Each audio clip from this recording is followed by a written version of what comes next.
Carl Sagan, The Dragon of Eden, Speculation, the Evolution of Human Intelligence, Gene and Brain. You approach the question of the information contents of the human brain in a quite different way, introspectively. Try to imagine some visual memory, say from your childhood. Look at it very close in your mind's eye. Imagine it composed of a set of fine dots like a newspaper while your photo. Which dot has your content, color, and brightness? You must now ask how many bits of information are necessary to characterize the color and brightness of each dot. How many dots make up a recorded picture, and how long it takes to call all the detail of the picture in the eye of the mind. In this retrospective, you focus on a very small part of the picture at any one time. Your field of view is quite limited. When you put in all these numbers, you come out with the rate of information processing by the brain in bits per second. When I do such a calculation, I come out with a peak processing rate of about 5,000 bits per second. Most commonly, such visual recollection concentrated on the range of form and sharp change from bright in dark, not on the configuration of an area of largely neutral brightness. The frog, for example, see with a very strong bias toward brightness gradient. However, there is a considerable evidence that detailed memory of interior and not just edge of forms is reasonably common. Perhaps the most striking case is an experiment with human one stereo reconstruction of a three-dimensional image using a pattern recall for one eye and a pattern being viewed on the other. The fusion of images in this clip requires a memory of 10,000 picture elements. But I'm not recollecting visual image all my waking hours. Not am I continuously subjecting people and object to intense and careful scrutiny. I am doing that perhaps a small percent of the time. Many of the information channel, auditory, tactile, olfactory, and gustatory are involved in much lower transfer rate. I conclude that the average rate of data processing by my brain is about 5,450 equal 100 bits per second. Over 60 years, that corresponds to 2 times 10, 11 power, or 200 billion total bits committed to visual and other memory of if I have perfect recall. This is less than, but not unreasonably less than, the number of synapses or neural connections such the brain has more to do than just remember, and suggests that neurons are indeed the main switching element in brain function.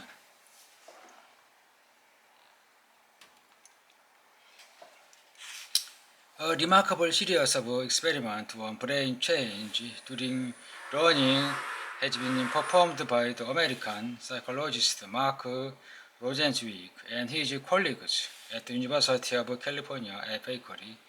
They maintain two different populations of laboratory rats, one in a dull, repetitive, impoverished environment, the other in a variegated, lively, enriched environment. The latter group displays the striking increase in the mass and thickness of the cerebral cortex, as well as accompanying change in brain chemistry. This increase occurred in nature as well as in young animals. Such experiments demonstrate the physiological change accompanying intellectual experiment and show how plasticity can be controlled autonomously, since a more massive cerebral cortex may make future learning easier. the importance of enriched environment in childhood in clear drawn.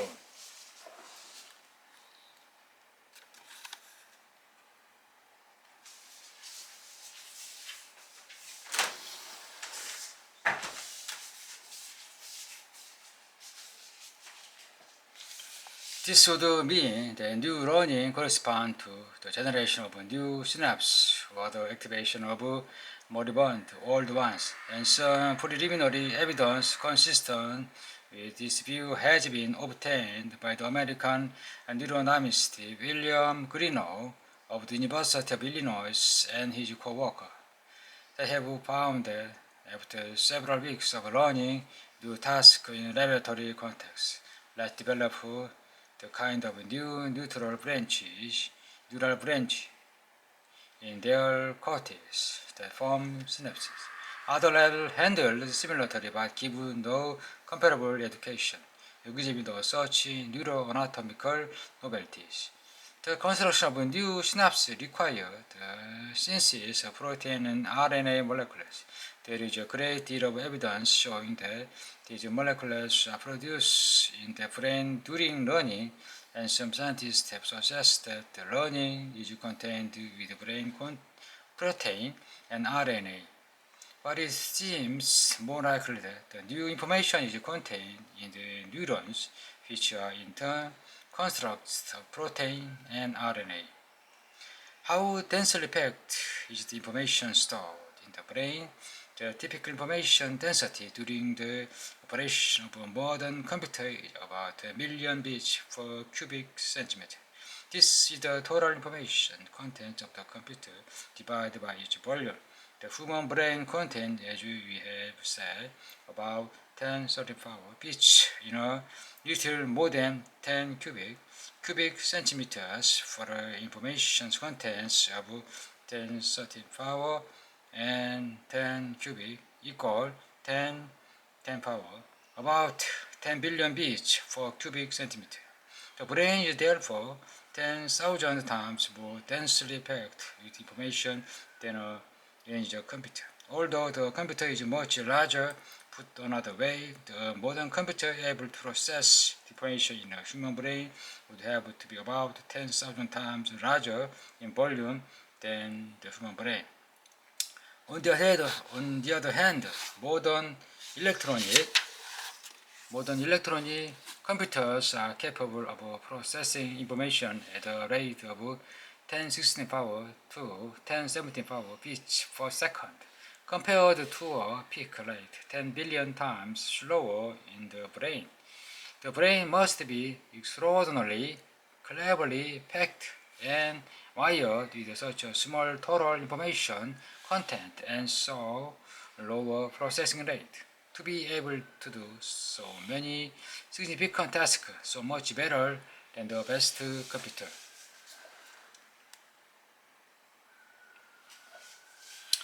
The number of neurons in an animal brain does not double as the brain volume itself doubles.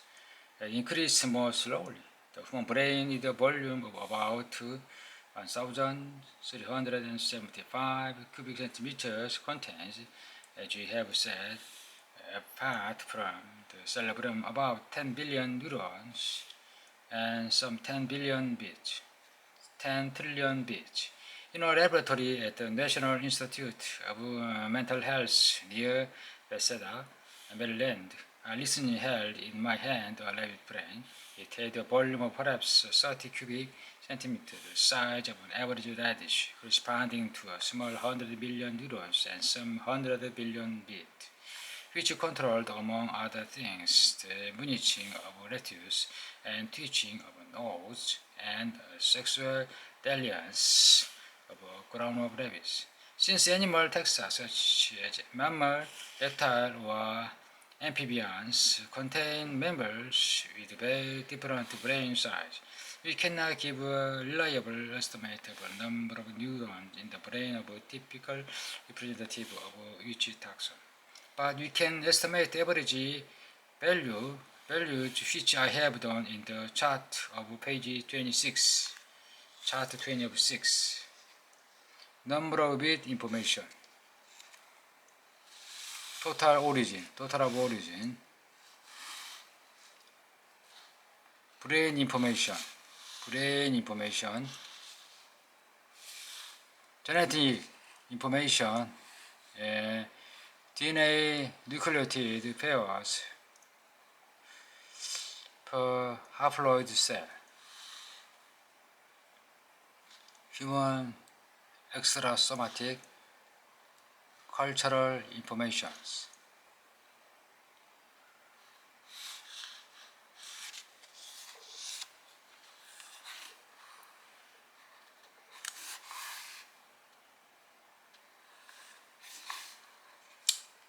I have done the chart on page 26. The rough estimate they will show that a human being has about 100 times more bit of information in each brain than a rabbit does. I don't know that it means very much say that a human being 100 times smarter than a rabbit.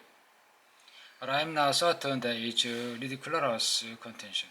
It does not, of course, follow that 100 rabbits are as smart as one human being.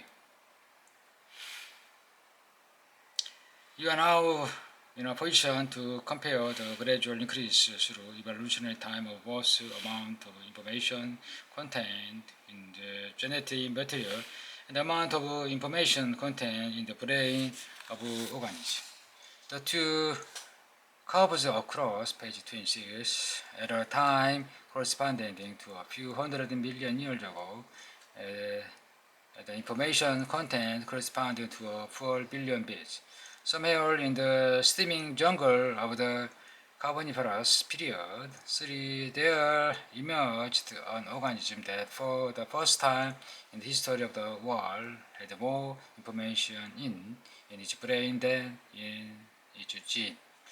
It was an early reptile which, were we to come upon it in these sophisticated times, we would probably not describe as exceptionally intelligent, but its brain was a symbolic turning point in the history of life.